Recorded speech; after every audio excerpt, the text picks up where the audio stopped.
All right, so what's the deal? Can you clean a fouled spark plug? And if you can, what's the best way to do it? So in previous videos, I've said that if you foul a spark plug, then you should replace it. And I still stand by that. Nothing is going to make the machine run better than a fresh, clean spark plug. But I also have to admit that everything is getting more expensive. The BR8 ECS spark plug in my Rev is over $11 now, each. At the beginning of this season, I had a fairly simple mechanical issue with the Rev that resulted in fouling plugs a few times. Well, after you spend about 60 bucks on spark plugs, you start thinking about cleaning them. So in today's video, I'm going to show you 3 fairly solid methods that you can try and see if you can clean your fouled spark plugs.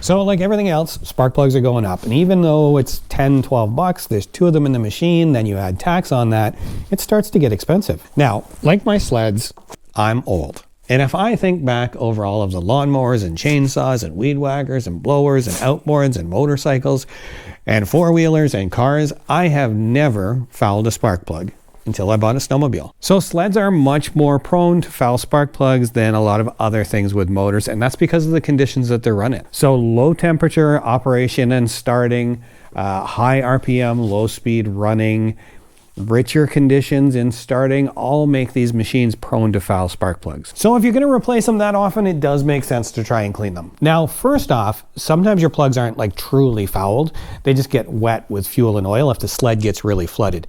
Case like that, a lot of times you can just wipe them off and put them back in the sled. And other times the plug is truly fouled. You've got oil and carbon deposits that are baked onto those electrodes, and we need to do something a little bit more. First up, blast them clean. So this is basically a little sandblaster for spark plugs. So there's a sandblasting medium in the bottom, or like a fine sand, and you connect this one to air. Some of these are electric. You can get these at Harbor Freight. You can get them, I ordered this one on Amazon, I think. So I'm going to wipe the plug down, maybe spray it with some air before I start, just because I don't want to get oil and gas into that sand any more than I need to. I'm going to connect the air hose to the bottom of that. Then I'm going to take my spark plug and put it in the top. So you got a little lever on the side. We'll press it forward for cleaning. And then we're just going to press this button here to clean it. Now, if you rotate the spark plug while you clean it, you just ensure that that sandblasting medium hits all parts of both electrodes.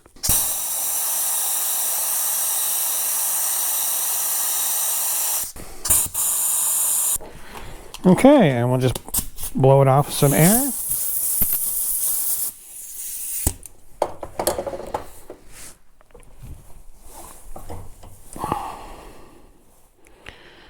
And that actually looks pretty good. So I got to tell you, I'm not 100% comfortable with those little sandblasters. I bought that one so that I could show you that they're available. But my main concern with those is that I'm going to get grit stuck down inside the spark plug, and then it's going to make its way into the cylinder. So if you're going to try one of those, then make sure you're using air and getting that plug as clean as you possibly can before you reinstall it in the sled. Next up, brush them clean. So I'm going to take my spark plug, I'm going to put it in a vise first, just to make it easier to work with. And I'm going to get a brass wire brush, and I'm going to get some carburetor cleaner. So first thing I'm going to do, I'm going to just spray the top of that spark plug down and let that work on some of those carbon deposits. And then I'm just going to take my brass wire brush. You can see as you're doing that, it actually does a fairly decent job of getting that stuff off. Get the threads and the electrode, and you're just going to wipe that off. And then I would take, again, some compressed air.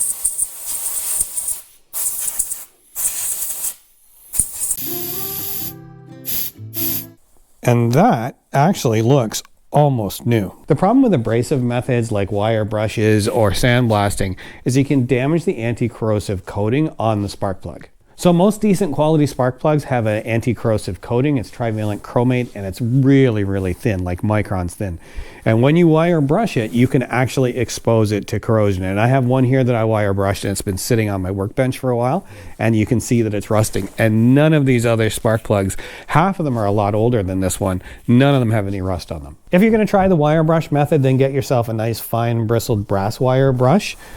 Not one of these big honking steel wire brushes I've seen some guys use. And finally, burn them clean. So the last method we can try, a lot of guys like, is you can apply heat with a torch. So one of the reasons a spark plug can fail is if it's not getting hot enough to burn the carbon deposits off the electrodes itself. So basically you want to secure the spark plug, and then we're going to use the torch and heat the end of this spark plug up. So a lot of guys will heat it until it's glowing red. You can also just heat it up until you see the stuff start to burn off.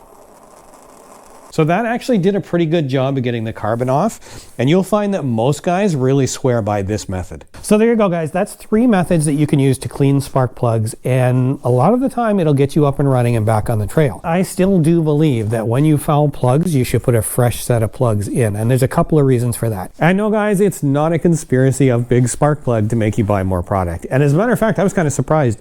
NGK does have a page on their website about cleaning plugs, but it really is not the recommended approach. And that's mostly because in most cases with an old used spark plug, cleaning them is not going to fully restore performance. So sparks tend to like a really nice sharp edge on an electrode, and that's one thing you can't put back on with cleaning. I just find, especially with the Rev, that if I put spark plugs in that I have cleaned, it just doesn't run anywhere near as well as if I put a fresh set in. Secondly, any of those 3 methods can damage the spark plug itself and shorten its service life. So if we look at the heating method, for example, now the normal and self-cleaning operating temperature for the ceramic insulator tip on the spark plug is anywhere between 500 and 850 degrees Celsius. So if it falls below that range, that's when it fouls, because it can't burn the carbon off the electrodes. But if you exceed the upper range, so 850, that's when you can get into damaging the ceramic or warping your electrodes. Now, with a number of torches that are small enough to take with you on the trail, I gotta admit, that's a pretty good way of getting the carbon off the spark plug.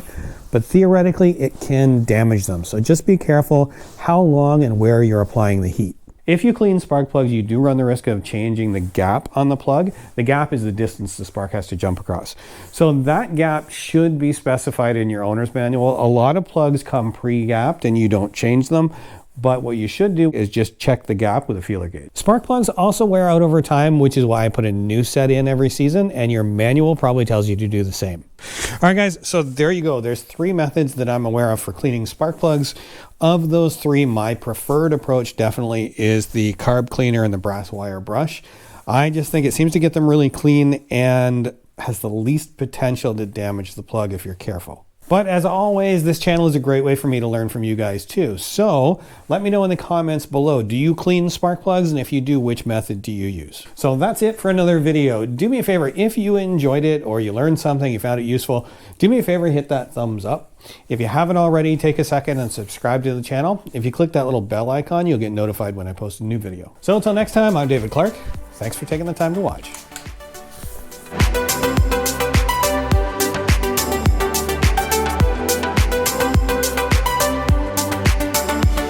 Foul is if it's not burning hot enough to burn the carbon deposit. So the problem with the abrasive